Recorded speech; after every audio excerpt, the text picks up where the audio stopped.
मंगेतर अपनी होने वाली पत्नी को ओयो होटल में ले जाकर पिछले 3 साल से संबंध बना रहा था। इसी बीच में वो एक बार गर्भवती हो जाती है, उसका अबॉर्शन भी करवा दिया जाता है। इतना सब होने के बाद जब उसका मन भर जाता है तो वह छोड़कर भाग जाता है। आखिर क्या हुआ था, क्यों हुआ था, इस घटना की पूरी सच्चाई जानने के लिए वीडियो को अंत तक जरूर देखें। नमस्कार, आदाब, सत श्री अकाल। मैं जगदीप सिंह।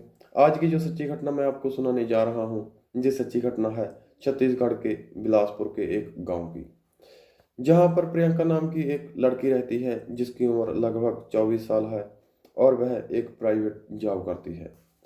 उसकी उम्र अब 24 साल हो चुकी है तो उसके माँ बाप उसकी शादी तय कर देते हैं पड़ोस के गांव में एक ऋतिक नाम के लड़के से, जिसकी उम्र 26 साल है और रेलवे में जॉब करता है।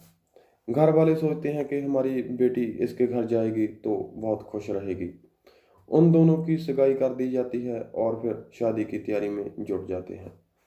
लेकिन इसी बीच लॉकडाउन लग जाता है जिसके कारण उनकी शादी भी रुक जाती है। लेकिन ये दोनों एक दूसरे से फोन पर घंटों घंटों बातें करते रहते हैं। दोनों एक दूसरे को पसंद करने लगते हैं, एक दूसरे से प्यार करने लगते हैं। अब ये जो लड़का है ऋतिक, वो प्रियंका को अब अपने पास मिलने के लिए बुलाता है।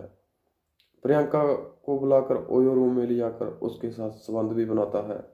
जो काम शादी के बाद होना था वो शादी से पहले ही होने लगता है। इसी तरह से मामला चल रहा था। प्रियंका को भी कोई ज्यादा दिक्कत नहीं थी क्योंकि उसे लगता है कि मेरी सगाई हो चुकी है, शादी भी हो जाएगी। प्रियंका भी उसके बुलाने पे तुरंत चली जाती है उसके पास और फिर ऋतिक उसको लेकर ओयो रूम में इधर उधर घूमता रहता है, उसके साथ संबंध बनाता है। धीरे धीरे ऐसे ही समय गुजरता है। इसी बीच प्रियंका के पेट में बच्चा ठहर जाता है, वो प्रेग्नेंट हो जाती है। तो प्रियंका अपने होने वाले पति को बताती है इसके बारे में।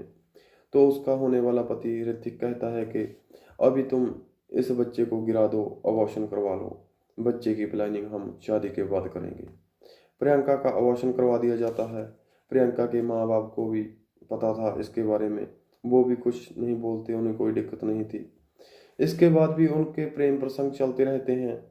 धीरे धीरे 3 साल गुजर जाते हैं। 3 साल गुजरने के बाद प्रियंका अब कहती है कि तुम मुझसे शादी कर लो, लेकिन ऋतिक का तो अब उससे मन भर चुका था। जो कुछ शादी के बाद होना था वो शादी से पहले ही हो चुका था। ऋतिक का तो उससे मन भर चुका था और ऋतिक का चक्कर किसी और लड़की से भी चल रहा था। इस बात की खबर प्रियंका को चलती है। अब उन दोनों के लड़ाई झगड़े होने शुरू हो जाते हैं। दोनों का मनमुटाव हो जाता है।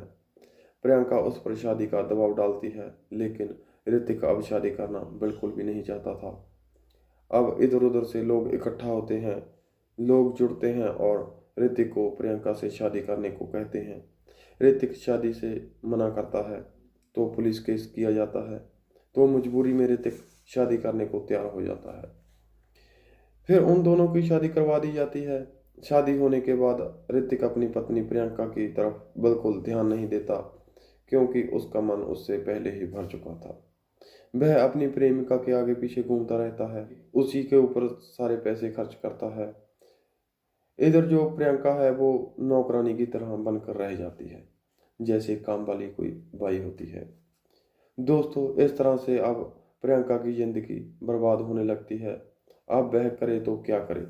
उसका पति उसको बिल्कुल भी नहीं पूछता है, वो तो अपनी प्रेमिका के आगे पीछे घूमता है।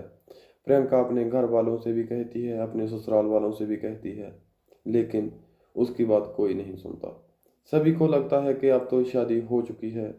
इस तरह से प्रियंका की जिंदगी बर्बाद हो जाती है। दोस्तों, आप इस घटना के बारे में क्या कहना चाहेंगे, हमें कमेंट करके जरूर बताइएगा। आप जहां भी रहें अपना ख्याल रखें, सुरक्षित रहें। जय हिंद, जय भारत।